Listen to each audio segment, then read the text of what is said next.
coffee. The most important part is the copper container. It has, you can find it in different sizes, like you can find it even for 1 cup of coffee, or you can find it like this one probably is for 4 cups of coffee. Okay, yeah, sure, everybody says you need to do the Turkish coffee in this way or that way, and everybody thinks that the way that they do is the best way. And I think the way I do is the best way. So, in my best way, the tricky part is to put the coffee before the water. So, this is not a very bad spoon to do it. And you can think that for 1 cup, 1 spoon is quite good. So, this cup takes 4 cups, and we are coffee makers and coffee lovers. We will just fill it up. Okay.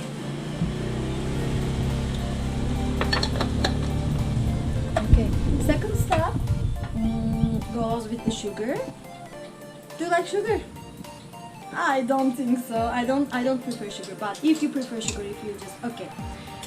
Most of the time, when somebody offers you Turkish coffee, the first question is, would you like coffee? The second question is, how do you like your coffee? So there are 3 kinds of Turkish coffee. Sugar, like lots with a lot of sugar.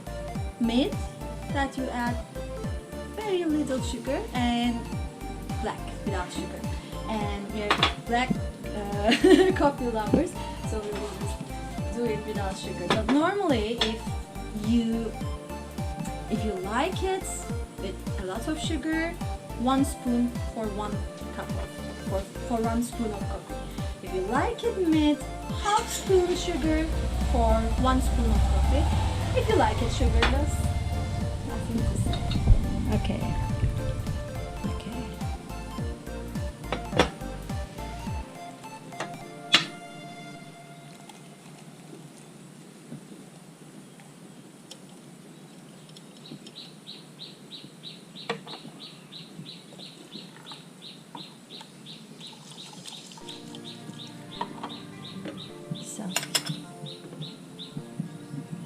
We put 4 spoons, and I will add 4 cups of water.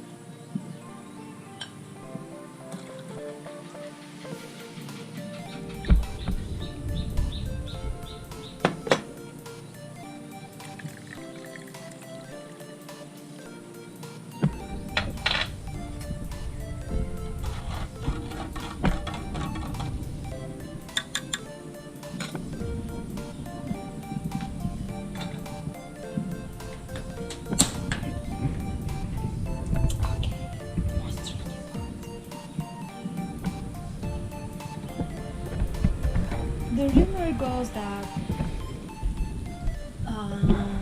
the best way to cook Turkish coffee, to make Turkish coffee, is that you need to just have as small fire, as little gas as you can.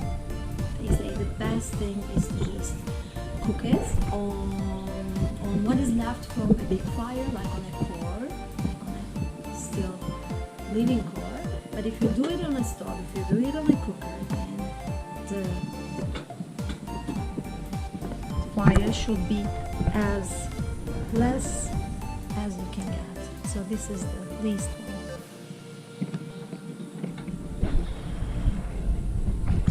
You wait. Okay, Ma?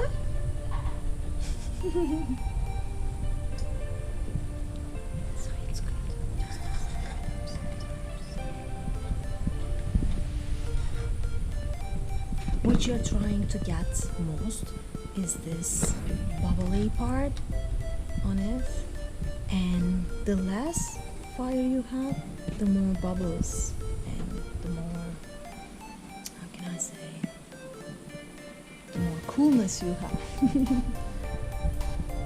because good Turkish coffee is the one that you have many bubbles. Almost all cup should be covered with bubbles. When you back in Turkey, when you decide to get married, there's this tradition, very old tradition, in which the family of groom with a chocolate and a bunch of flower visits the family of the bride, future bride. And then sometimes all family members attend, sometimes it's just a small meeting. And then Turkish coffee is a kind of must in this meeting. So the future bride makes the Turkish coffee, serves the Turkish coffee, and right after Turkish coffee is served, and right when everybody is sipping their coffees, the father of the groom asks the father of the bride if he is okay with, it's called giving or just transferring his daughter to his family, to the groom's family. As a feminist, I'm quite against this one, but it sounds a little bit weird to give away your daughter and to take your daughter. By me, it's an old tradition. Nowadays, it still goes on almost all families, almost all people getting married does it, but it's more kind of a cultural way. It's more like, okay, the meeting of the two families. And then there's this very cliche word that the father of the bride utters.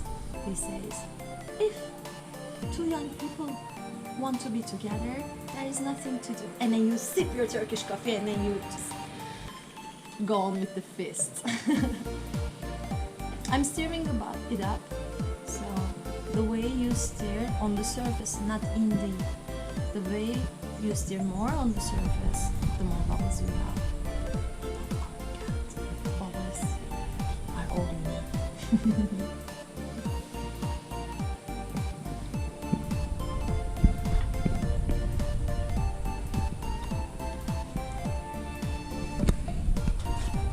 These are not original cups actually, these are the ones that I can find most similar back in Turkey, in Thailand.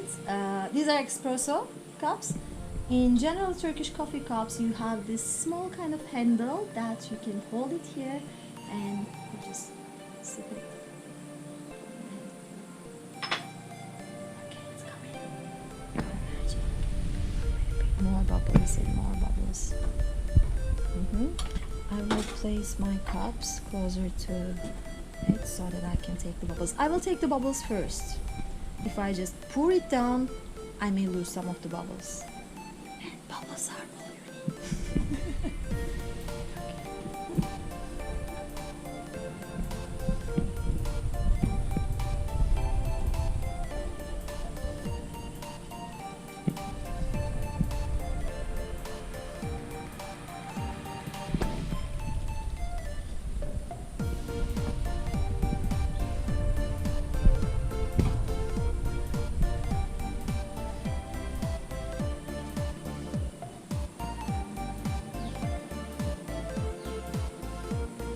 The bubbles first. We got a good one here. And then that's good enough. I got the bubbles. It just boiled, and then you get the bubbles, and then you can just get rid of the fire. I like it a little bit stronger, a little bit smoky. That's why I keep it on the fire a little bit longer, so I let it boil for some time.